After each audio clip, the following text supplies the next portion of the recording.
Hello students, welcome to my class. এই ভিডিওত আমি start কৰিম 13.8 অনুশীলনীটো 13.8 অনুশীলনীটো কৰিবলৈ আমি কেটামান ফৰ্মুলা জানিব লাগিব আমি ফৰ্মুলা কেটা চাওছো না তো স্টুডেন্টস 13.8 টো কৰিবলৈ হলে আমি প্ৰথমতে দুটা ফৰ্মুলা জানিব লাগিব তাৰে প্ৰথমটো হৈ গল গোলক এটাৰ আয়তন 4/3 পাই r কিউব ভালকৈ মন কৰা 4/3 পাই r কিউব টো হৈ গল গোলক এটাৰ আয়তন একেবাৰে সৰু মাৰ্বলৰ আয়তনে হোক বা ডাঙৰ পৃথিৱীৰ আয়তনে হোক গোলকৰ আয়তন আমি উলিয়াব লগা হলে ফৰ্মুলাটো হৈ গল 4/3 পাই r কিউব এটা 4/3 আৰু পাই একেটাটো ধ্ৰুবক পাই মানে 22/7 নহয় জানো বা 3.14 আমি ব্যৱহাৰ কৰিব পাৰো r মানে হৈ গল গোলকটোৰ ব্যাসাৰ্ধ তো আমি r টো জানিব লাগিব গোলকৰ ব্যাসাৰ্ধ বা ব্যাস জানিলেহে আমি গোলক এটাৰ আয়তন উলিয়াব পাৰো ঠিক আছে এটো হৈ গল প্ৰথম দ্বিতীয়টো চাও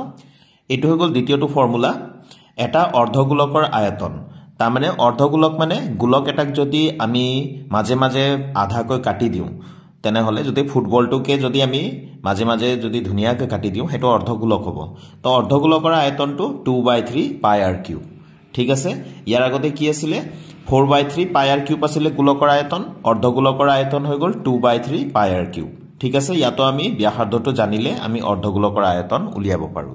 Question number 1 ত দিয়া আছে এটা গোলকৰ আয়তন নিৰ্ণয় কৰা যাৰ ব্যাসাৰ্ধ হৈছে প্ৰথমটো দিয়া আছে 7 cm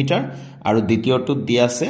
0.63 মিটাৰ ঠিক আছে দুইটাৰ কাৰণে আমি কৰোৱা হাসু তো স্টুডেন্টস আমাক দিয়া আছে ব্যাসাৰ্ধ 7 cm যাক আমি স্মল r এৰে বুজাও গোলকটোৰ আয়তন ইয়াৰ আমি ফৰ্মুলাটো লিখিব লাগিব ফৰ্মুলাটো আছিল 4/3 পাই r কিউব হয়নে তো আমি ইয়াত লিখিলো 4/3 পাই মানে আমি লিখিম 22/7 পাইৰ মানটো সদায় মনত ৰাখিবা 22/7 বা কেতিয়াবা দিয়ে 3.14 তেতিয়া 3.14 লিখিব লাগিব আৰু একো যদি দিয়া না থাকে প্ৰশ্নত পাইৰ মান আমি সদায় 22/7 লিখিম r কিউব r ৰ মান আছিল 7 r মানে ব্যাসাৰ্ধ 7 আছিল কিউব থকাৰ কাৰণে আমি তিনিটা লিখিম 7 * 7 ঠিক আছে এতিয়া এই তলৰ 7 টো আৰু এই ওপৰৰ এটা 7 আমি কাটি দিব পাৰো ঠিক আছে এতিয়া আমি এই গুটেকেটা পূৰণ কৰিম 4 আৰু 22 পূৰণ কৰিলে আমি পাও 88 এফালে সাইডত মই কৰি দি আছো আৰু 7 আৰু 7 মাল্টিপ্লাই কৰিলে কিমান পাও 49 ঠিক আছে তো 8 9 * 72 কেৰি 7 তো 8 4 * 32 32 আৰু 7 39 ঠিক আছে আকৌ ইয়াত 8 এৰে পূৰণ কৰিলে একেটাই পাম নহয় জানো 293 তো এটা প্লাস কৰি দিও 2 9 to 11 1 carry 1 এটা 13 হ'ব 4312 তো এটো আমি পালো 4312 এতিয়া স্টুডেন্টস এয়া তলত 3 আছে হয়নে 3 ৰে ইয়াক হৰণ কৰি দিও তো পূৰণ আৰু হৰণৰ কনসেপ্ট বিলাক যদি ক্লিয়াৰ নাই তেনে হলে মই এনেকৈ মাঝে মাঝে কৰি দিম তোমালোকে চাই লবা একেবাৰে সহজ এইবিলাক তো 3 এগুণ 3 4 পা 3 গলে 1 তাৰপিছত এই 3 টো নামিলে তাৰপিছত 3 4 * 12 হয়নে তাৰপিছত ইয়াৰ পৰা কিমান আহিলে 1 আহিলে 13 ৰ পৰা 12 গলে 1 তাৰপিছত ওপৰৰ পৰা 1 নামি আহিলে কিমান হল 11 তো 3 3 * 9 হয়নে 9 হল ইয়াতে 11 ৰ পৰা 9 গলে 2 আৰু ইফালে 2 এটা আছিল 2 টো নামি আহিলে 22 হল 3 7 * 21 দশমিকত নিব না লাগে আমাৰ কিমান থাকিলে বাকি তো ইয়াতে ৰিমাইন্ডাৰ আছে 1 অৰ্থাৎ বাকি ভাগশেষ 1 আছে তো আমি ইফালে কিমান পালো 1437 ইয়াত আমি লিখি দিম 1437 আৰু ভাগশেষটো আমি সদায় ওপৰত লিখিম আৰু তলত 3 আছিল এটো হল আমাৰ উত্তৰটো 1437 and 1/3 এতিয়া কি উলিয়াইছো এটো আমি আয়তন যদি আয়তন উলিয়াইছা তেনে হলে এককটো সদায় সেন্টিমিটাৰ থাকিলে সেন্টিমিটাৰ কিউব আৰু যদি মিটাৰ থাকে মিটাৰ কিউব লিখিলা অৰ্থাৎ ঘন সেন্টিমিটাৰ এটো হল ঠিক আছে 1437 and 1/3 ঘন সেন্টিমিটাৰ বা সেন্টিমিটাৰ কিউব তো এটো হৈ গল প্ৰথমটোৰ আনসাৰটো তো 2 নম্বৰটো দিয়া আছে 1 নম্বৰত 2 নম্বৰত ব্যাসাৰ্ধ দিয়া আছে 0.63 মিটাৰ ঠিক আছে তো ব্যাসাৰ্ধ মানে r ব্ৰেকেটত আমি লিখি লম r বুলি তো গোলকটোৰ আয়তন উলিয়াব লাগে ফৰ্মুলাটো একে 4/3 গোলকৰ আয়তনৰ ফৰ্মুলাটো মনত ৰাখিব লাগিব 4/3 পাই r কিউব ঠিক আছে নে একবাৰ ফৰ্মুলা ডাইৰেক্ট বহাই দিলে হৈ গল বহুতে দশমিক থাকিলে ভয় কৰিবলগীয়া একো নাই মই ধুনিয়াকৈ বুজাই দি আছো তোমালোকে চাই যোৱা একেবাৰে সহজ দশমিক থাকিলেও ভয় কৰিবলগা একো নাই তো ইয়াতে 4/3 আছে পাই মানে আমি কিমান লিখিম 22/7 অকমান আগতে কলুৱে মই আৰু r ৰ মান কিমান আছে 0.63 কিউব আছে কাৰণে আমি তিনিটা লিখিম 0.63 into 0.63 into 0.63 ঠিক আছে আমি তিনিটা লিখিলো কিউব আছে কাৰণে তিনিটা লিখিব লাগিব পুৰণত এতিয়া আমি এই 3 ৰে 0.63 ক আমি হৰণ কৰিব পাৰো অৰ্থাৎ কাটিব পাৰো এটোৰ ইয়াক কাটিবলৈ হলে আগতে দশমিকটো আতৰাই লব লাগিব হয়নে দশমিকটো আতৰাই ললো তো 6 ক হৰণ কৰিম 3 2 * 6 3 1 * 3 ঠিক আছে তাৰ মানে ষ্টুডেন্টস মই দেখাই দি আছো 0.63 আগফালৰ 0 টো কোনো কাম নাই 0.63 ক আমি কিহেৰে হৰণ কৰিছো 3 ৰে কেনেকৈ হৰণ কৰিব পাৰে চোৱা তো 6 ক আমি 3 ৰে হৰণ কৰিবলৈ হলে দশমিকটো আগতে আতৰাই লব লাগিব ঠিক আছে আতৰাই ললো ওপৰত লিখিলো মানে আতৰাই দিলো এতিয়া 6 টো আমি দেখা পাই আছো 3 2 * 6 ঠিক আছে তাৰপিছত 3 টো নামি আহিলে 3 1 * 3 তো 0.21 পাম ঠিক আছে সেই ধৰণে 7 ৰে 0.63 ক হৰণ কৰিলে কেনেকৈ হৰণ কৰিব পাৰো চোৱা তো একেবাৰে সহজ এইবিলাক তো বহুতৰ কনসেপ্ট ক্লিয়াৰ নাই কাৰণে মই দেখাই দি আছো 7 ৰে 63 ক হৰণ যায় কিন্তু দশমিকটো আগত আছে হয়নে দশমিকটো আতৰাই ললো তাৰপিছত দশমিকটো আতৰাই দিয়াৰ লগে লগে ডাইৰেক্ট দুটা লব নোৱাৰিবা 6 টোক টাৰ্গেট কৰা 6 টোক হৰণ না যায় নহয় জানো গতিকে 7 0 0 এনেকৈ দি দিয়া তাৰপিছত 6 এইটো 3 ঠিক আছে 6 ৰ পৰা 0 গলে 6 তাৰপিছত 3 টো নমাই দিয়া 63 হৈ গল নহয় জানো তো 7 9 63 তো কিমান পালো 7 ৰে 0.63 ক যদি হৰণ কৰো আমি যদি ডিভাইড কৰো 7 ৰে যদি 0.63 ক ডিভাইড কৰো আমি কিমান পাও 0.09 দশমিকৰ আগফালে 0 টো এনে দিয়া যায় তো এটো দি দিও তো স্টুডেন্টস আমি দুটা কৈ মাল্টিপ্লাই কৰি যাও 4 আৰু 22 পূৰণ কৰিলে 4 আৰু 22 পূৰণ কৰিলে তো আমি কিমান পাম 88 পাম এটো আমি থৈ দিলু বাৰু আৰু এই দুটা আমি পূৰণ কৰো 0.21 আৰু 0.09 দশমিক বিলাক থাকিলে যেতে ডেসিমেল এটা দশমিক বিলাক থাকিলে কেতেও চিন্তা কৰিব নালাগে আগতে পূৰণটো কৰি লব লাগে ঠিক আছে এটো 21 হয় আৰু এটো 09 ঠিক আছে 21 দশমিকটো বাদ দিয়ে এতিয়া 21 আৰু এটো 09 অৰ্থাৎ 9 ৰ মুখত 0 আছে 0 টো নললেও হ'ব 21 আৰু 9 পূৰণ কৰা কিমান হ'ব 9 1 * 9 9 2 * 18 9 1 * 9 9 2 * 18 ঠিক আছে তো আমি দুটা পাই আছো 88 এটা পালো দুটা পূৰণ কৰি আৰু 189 পালো আমি দুটা পূৰণ কৰি ঠিক আছে এই দুটা আগতে আমি পূৰণ কৰিলো 189 আৰু 88 আমি মাল্টিপ্লাই কৰিলে কিমান হ'ব 8 9 * 72 87 8 8 * 64 আৰু 7 71 হাতত থাকিল আকৌ 7 8 1 * 8 আৰু 7 কিমান হ'ব 15 তো 8 ৰে আকৌ একেটাকে পূৰণ কৰিলে একেটাই পাম 2151 তো এটো 2 এটো 3 এটো 6 এটো 6 1 ঠিক আছে আৰু কিমান আছে পূৰণ কৰিবলৈ এই দুটা আমি পূৰণ কৰিলো এই দুটা পূৰণ কৰিলো আৰু জি দুটা পালো সেই দুটাও পূৰণ কৰিলো হয়নে এতিয়া কোনটো আছে 0.63 অৰ্থাৎ 63 টো আমি পূৰণ কৰিম ঠিক আছে তো 63 আমি ইয়াত পূৰণ কৰিম জিটো পাই থৈছো ইয়াতে তো 3 2 * 6 3 3 * 9 3 6 * 18 carry 1 3 6 * 18 হাতত আছিলে 1 তো 19 হৈ গল হাতত থাকিলে 1 3 1 * 3 আৰু 1 4 ঠিক আছে তাৰপিছত এটো 6 আছিলে তো 6 2 * 12 6 3 * 18 1 19 carry 1 6 6 * 36 আৰু হাতত আছে 1 তো 37 হৈ গল 7 হাতত থাকিলে 3 আৰু 6 6 * 36 আৰু 3 39 হাতত থাকিলে 3 আৰু 6 1 * 6 আৰু 3 কিমান হৈ যাব 9 ঠিক আছে তো 6 9 to 11 or 1 হাতত থাকিলে 1 তো ইয়াতে 18 হ'ব হাতত থাকিলে 1 ইয়াতে 17 হ'ব carry 1 মানে প্লাস কৰি গৈ আছো তো ইয়াতে 14 হ'ব হাতত থাকিলে 1 9 এটো 10 ঠিক আছে তো আমি কিমান পালো 104781 এতে এই নাম্বাৰটো তো পালো ঠিক আছে গটে গেটা মাল্টিপ্লাই কৰি তো দশমিক কেটা আমি ব্যবহাৰ কৰা নাছিলো এতিয়া দশমিকটো পুৰণত আমি হিসাব কৰিম পুৰণত গুটে কেটা দশমিকে হিসাব হ'ব মানে দশমিকৰ পিছত কেইটা অংক আছে হেতু হিসাব হ'ব ইয়াত আছিল দুটা ইয়াত আছে দুটা চাৰিটা ইয়াত আছে দুটা কেইটা হৈ গল 6টা দশমিকৰ পিছত কেইটা হ'ব লাগিব 6টা তো আমি যেটো সংখ্যা পালো আলটিমেটলি পূৰণ কৰি তাতে আমি চাও 1 2 3 4 5 6 তাৰ লাষ্টৰ পৰা শেষৰ ফালৰ পৰা 6টা অংক গন্তি কৰিম 1 2 3 4 5 6 1 2 3 4 5 6 তো আফটার 6 ডিজিট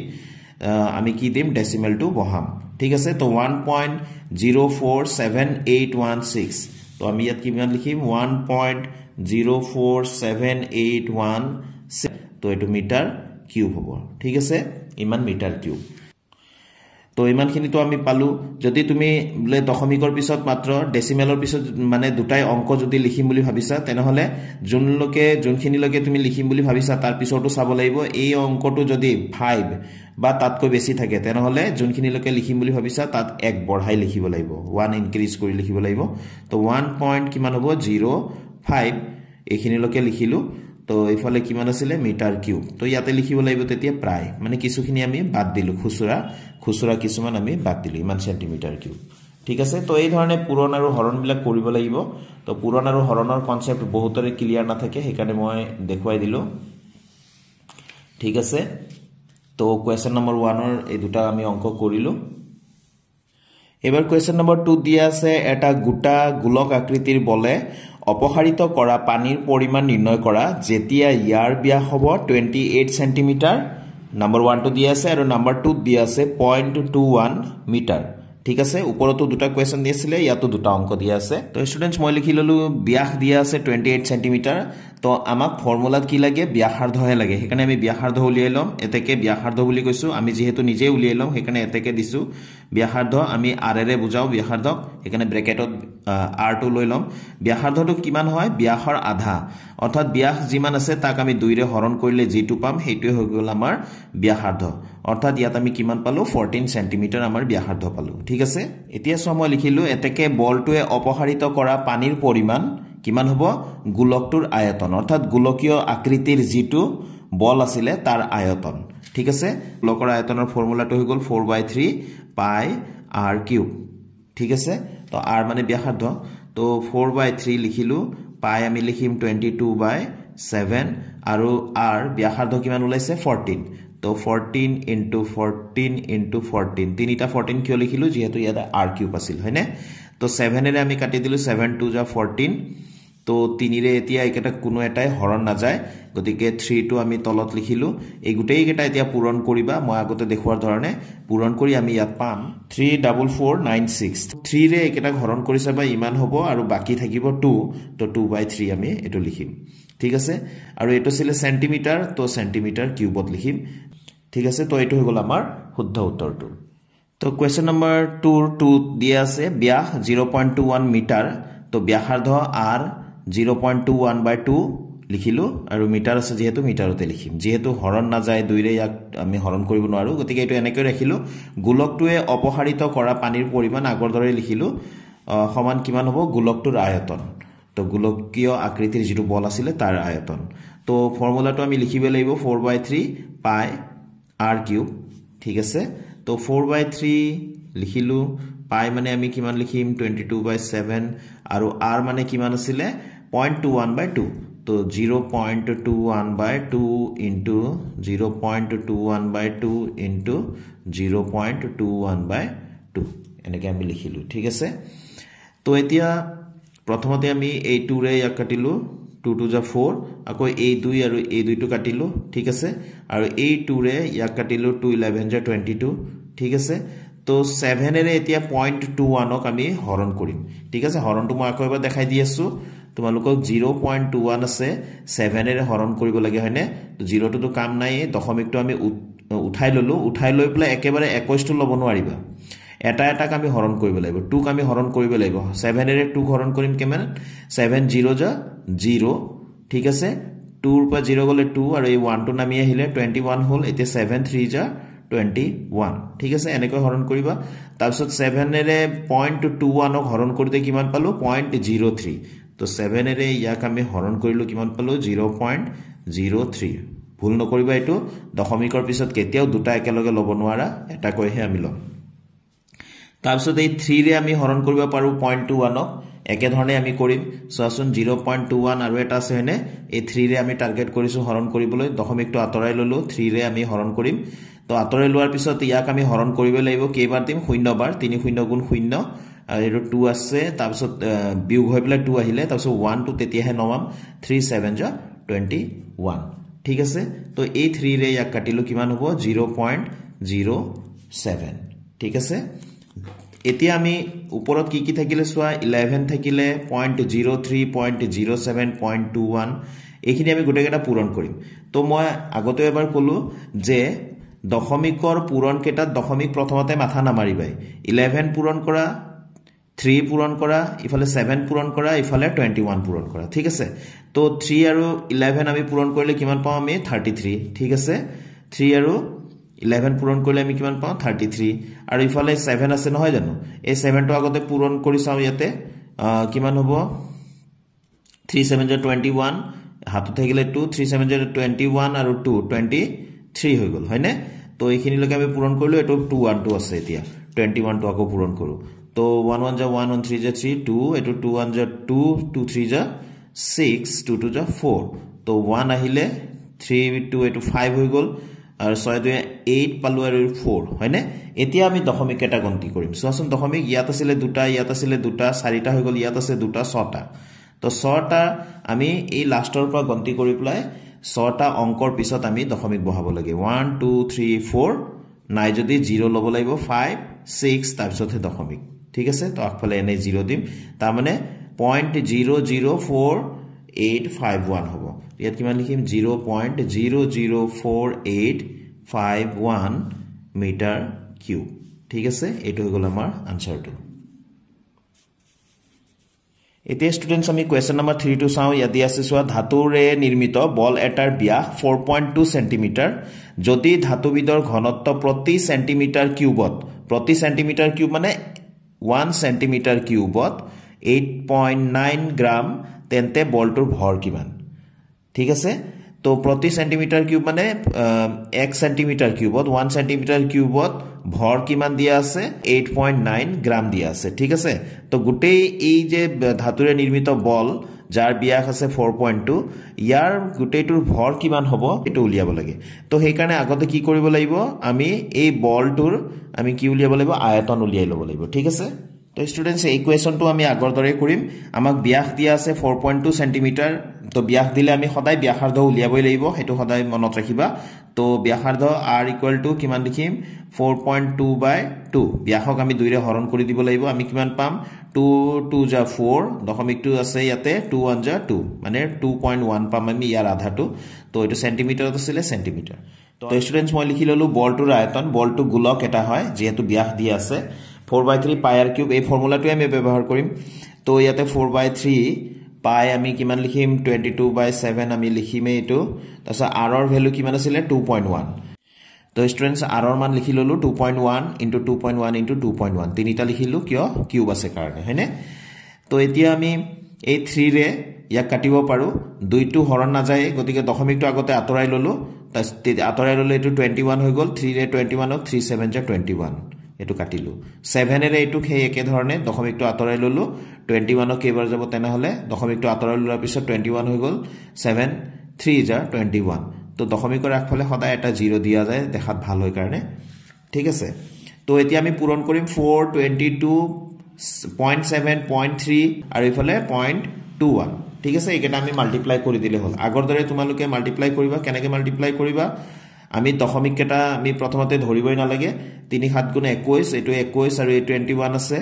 মাল্টিপ্লাই কৰিম আমি এইকেটা আমি মাল্টিপ্লাই কৰিলো 21 মাল্টিপ্লাই কৰিছবা তোমালোকে পাবা 441 ঠিক আছে আৰু ইফালে 4 আৰু 22 আছে এই দুটা মাল্টিপ্লাই কৰিলে কিমান হ'ব 88 দি এইকেটা মাল্টিপ্লাই কৰিছবা তোমালোকে 8 1 ja 8 8 4 ja 32 তো 3 থাকিলে 8 4 ja 32 আৰু 3 35 হৈ গল বলে 8 2 5 3 এ পাম আমি 8 এইটো আমি 10 7 8 হ'ব আৰু এটো 8 এটো 3 ঠিক আছে এতিয়া আমি দশমিক কেটা আমি এতিয়াহে আমি গন্তি কৰিম ইয়াত দশমিকৰ পিছত এটা আছে ইয়াত এটা আছে দুটা হৈ গল ইয়াত এটা আছে তিনিটা তো এতিয়া আমি লাষ্টৰ পৰা গন্তি কৰিম সদায় এটা অংক দুটা অংক তিনিটা অংকৰ পিছত আমি দশমিকটো বহাই দিম অৰ্থাৎ 38.808 তো ইয়াত লিখিম 38.808 সেন্টিমিটাৰ আছিল গতিকে এটো সেন্টিমিটাৰ কিউব এটো আয়তন ওলাল বলটোৰ আয়তন আমি পাই গলো ঠিক আছে আকৌ দিয়া আছে 1 সেন্টিমিটাৰ কিউবত তা মানে প্ৰতি ঘন সেন্টিমিটাৰত বুলি কৈছিলে নহয় জানো ঘন সেন্টিমিটাৰ মানে সেন্টিমিটাৰ কিউব প্ৰতি মানে 1 তো 1 সেন্টিমিটাৰ কিউবত ভৰ দিয়া আছিল 8.9 গ্ৰাম আমাৰ ওলাইছে ইমানখিনি তো এতেকে 38.808 সেন্টিমিটাৰ কিউবত ভৰ হ'ব 38.808 আৰু এটো আমি মাল্টিপ্লাই কৰি দিলে হল 8.9 9 এটো গুটেখিনি গ্ৰাম তো স্টুডেন্টস আমি এনেকে মাল্টিপ্লাই কৰিম 38.808 আগত আছিল 8.9 টো আমি পূৰণ কৰিব লাগে ইয়াত ভূমিক কেটা লৈ প্লাস চিন্তা কৰি নাথাকিবা মই তেতিয়াও কৈছো হয়নে আমি ডাইৰেক্ট পূৰণ কৰি গলে হল 9 8 72 2 থাকি গল হাতত থাকিলে 7 90 0 আৰু এটো 7 9 8 72 again আৰু হাতত থাকিলে 7 9 8 72 আৰু 7 79 হ'ব তো 9 থাকিলে হাতত থাকিলে 7 9 3 27 আৰু 7 34 হ'ব 8 এৰে এই ধৰণে আমি মাল্টিপ্লাই কৰি যাম 8 8 64 তো হাতত থাকিলে 6 800 আৰু এটো 6 যোগ হলে 6 পাম 8 8 64 হাতত থাকিলে 6 8 8 64 আৰু 6 70 হৈ যাব তো 0 হাতত থাকিলে 7 8 3 24 আৰু 7 কিমান হ'ব 31 ঠিক আছে তো এটা আমি যোগ কৰিম 2 7 4 11 और 1 carry 1 6 2 8 1 9 হৈ গল ঠিক আছে 9 4 13 এটো আৰু 4 plus 1 থাকিব 5 3 plus 1 এটো 4 হৈ গল আৰু 3 এতিয়া আমি দশমিক কেটা আমি চিন্তা কৰিম ইয়াত আছিল তিনিটা আৰু এটোত আছে এটা পুৰণত গুটে কেটা হিসাব হ'ব তো 1 2 3 4 ৰ পিছত আমি ডেসিমেল টো বহাই দিম 345.3912 পালো প্ৰথমতে তো আমি ইয়াত লিখি দিম 345.3912 গ্রাম তো স্টুডেন্টস আমি ইয়াত পালো 345.3912 তো এইখিনি ইয়াত লিখি দিলু 345.3912 তো দশমিকৰ পিছত দুটা লিখিলেও হৈ গল ঠিক আছে তো দশমিকৰ পিছত দুটা লিখিম অৰ্থাৎ এইখিনি লকে লিখিম এইখিনি লকে লিখুতে পিছৰটো আমি চাব লাগিব এটো যদি 5 বা 5 তকৈ যদি বেছি থাকিল হয় ইয়াক এক বঢ়াই লিখিল হয় কিন্তু এটো 1 আছে 5 তকৈ সৰু গতিকে আমি 345.39 ইমান লকে ইমান গ্ৰাম লিখি দিম আৰু ইয়াত লিখিম প্ৰায় ঠিক আছে এই গুটেখিনি লিখিলেও হ'ব বা এনেকে লিখিলেও হ'ব ঠিক আছে তো স্টুডেন্টস অংক কেটা সহজ আছিল হয়নে এনেকৈ আমি বাকি কেটাও কৰিব লাগিব ঠিক আছে তো দশমিকৰ পূৰণ হৰণ বহুতে সমস্যা পায় কমেন্টত কৈ থাকে কৰি দিবলৈ একাৰণে মই কৰি দিলো তো স্টুডেন্টস আজি ভিডিওটো ইয়াতে সামৰিছো আশা কৰো এই ভিডিওয়ে তোমালোকক অকমান হলেও সহায় কৰিব তোমালোকে ফৰ্মুলা বিলাক মুখস্থ কৰিবই লাগিব নেক্সট ভিডিওত আকৌ লগ পাম আন কোৱেশ্চনৰ আনসাৰৰ সৈতে thank you students keep watching my channel